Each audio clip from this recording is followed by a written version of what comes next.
Beloveds, will you pray with me? May the words of my mouth, the meditations of all our hearts, be acceptable to those who came before us, those who will come after us, those who will walk alongside us, and to you, O Lord, our rock and our Redeemer. Amen. Good morning, friends. Happy Friday. Amen. In today's reading, read brilliantly by our brother John, we hear the author of Hebrews reminding us of this promise, specifically the rest that God promised. Now, earlier in this letter, the author is talking to the audience, reminding them and us of the sacredness of God's rest. So much so that the author underscores God's convictions towards rest. God's conviction came in anger, the kind of anger that leaves one in awe and respect. In my anger, I swore, they shall not enter my rest. They shall not enter my rest. My rest. My rest, God says. It's the kind of boundary drawing that we all try to aspire to in our daily lives. We're told in the passage that to enter God's rest is an act of faithfulness, and it is dependent on our obedience. We're also reminded that time and time and time again, we've failed to remain faithful to God. We've fallen short of entering that rest.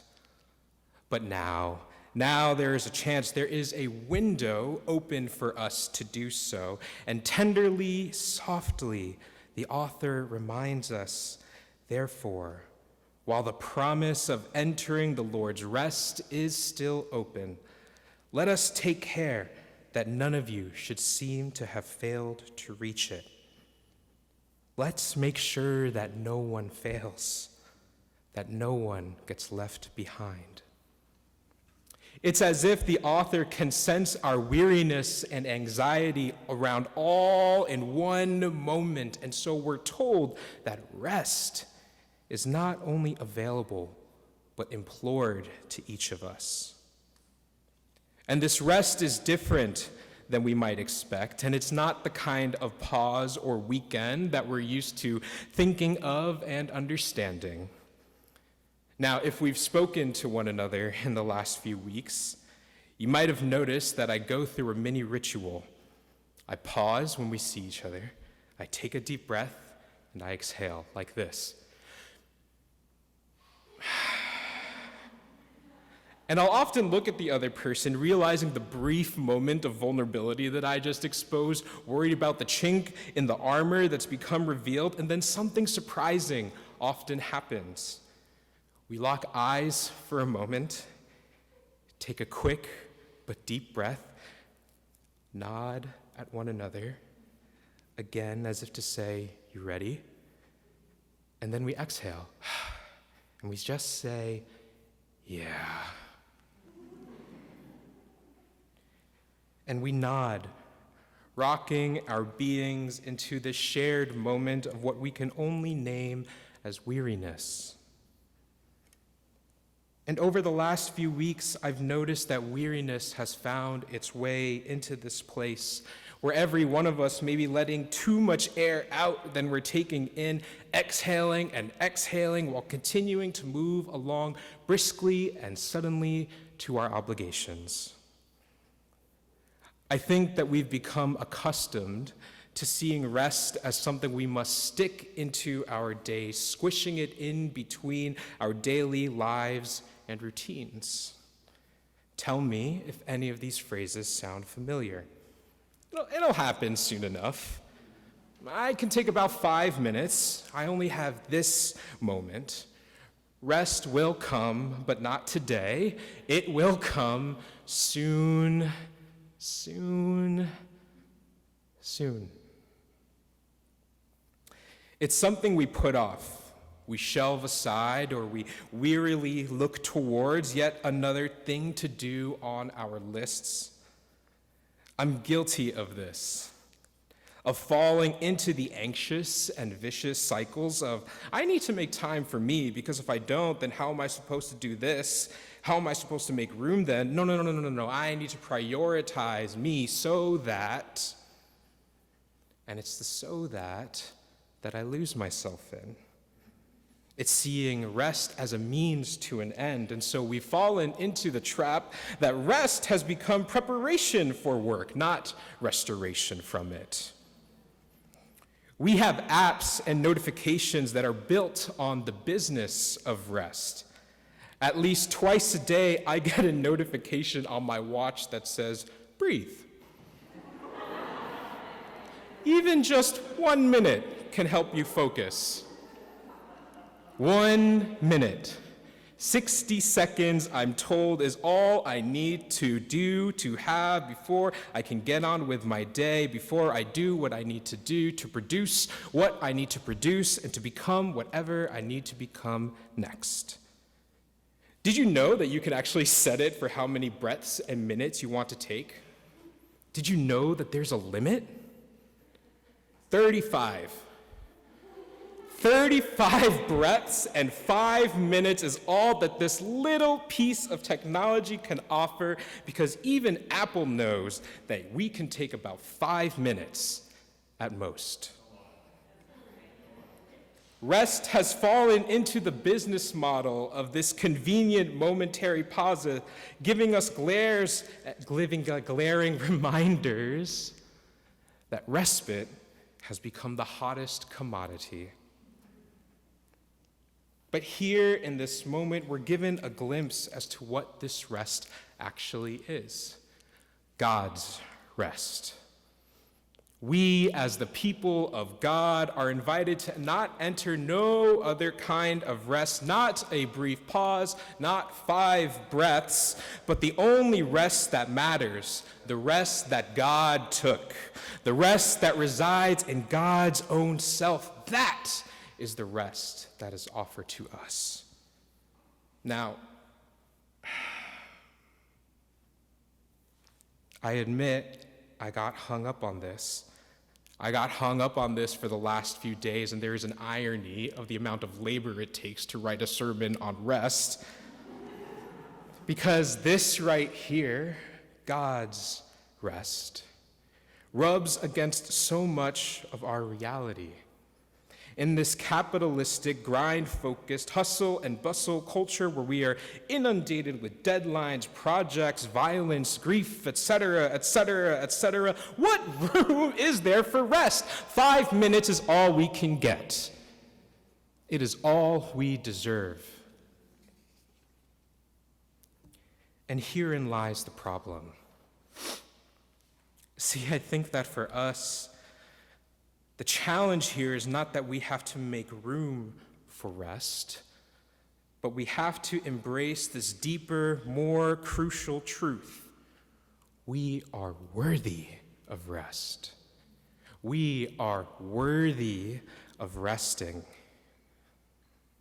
Let us take care that none of you should seem to have failed to reach it, the author writes, as if to say, let's make sure you can receive that rest. Let us make sure that you rest. You deserve rest. My partner tells me that I struggle with stillness, and it's true. I truly, deeply struggle with it. Now, she can embrace the heck out of it. You know, she is very good at embracing rest, but I have the deepest trouble disengaging from everything. Often, I will pace and I will work. I have a standing desk here and at home. And even on my off days, I try to have an agenda aiming to be as productive as possible, because to me, rest needs to be earned. I've bound so much of my work into my sense of worth, and yet here God is reminding not only me, but all of us today that we as the people of God must cease from our labors just as God did, and we are worthy of it. I know, it is hard to unplug ourselves from the world, from the expectations of everyone around us, and probably the expectations that we place on ourselves. In a society that seems to prioritize production and profit over wholeness and holiness, at a world-class research university in the midst of midterm season, it is a challenge to do so. The forces of capitalism, grind culture, meritocracy, and temporary glory have made us forget that our existence is not contingent on what we produce, but out of God's own desire for each of us to be in the world, to be.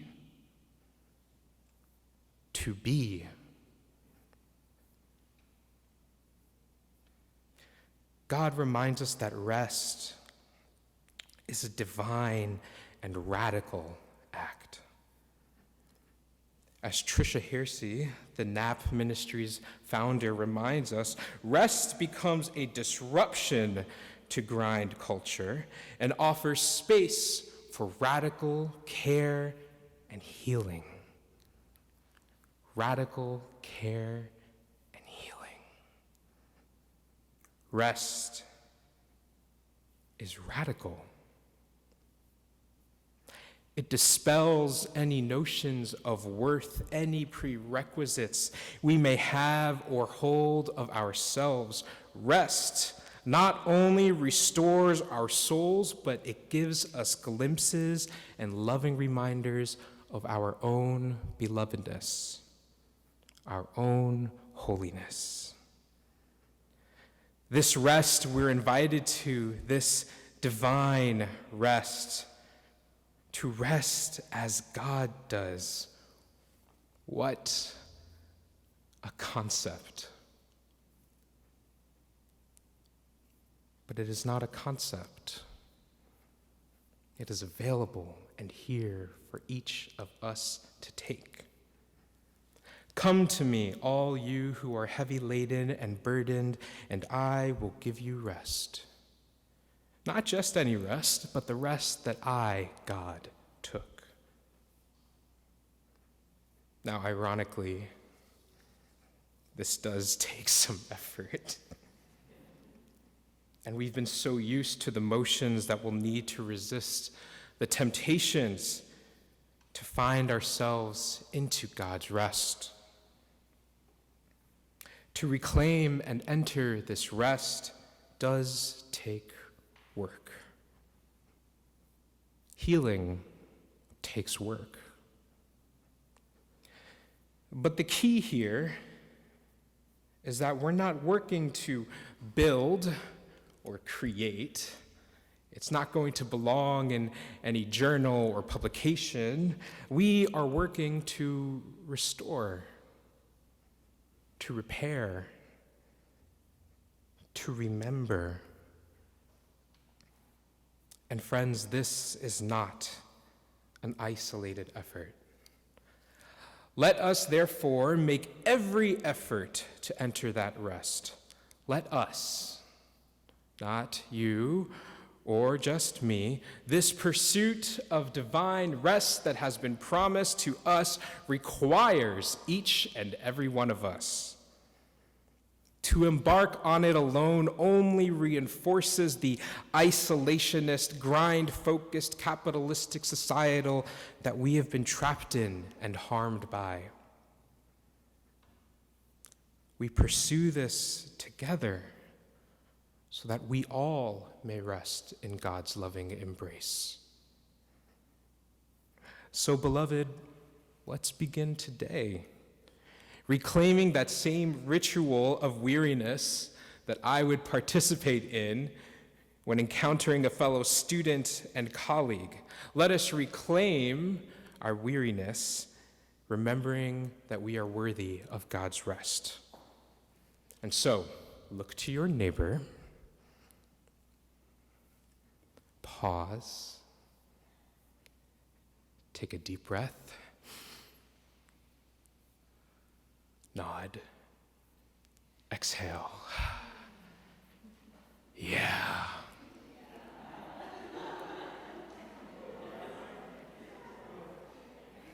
Let it be so.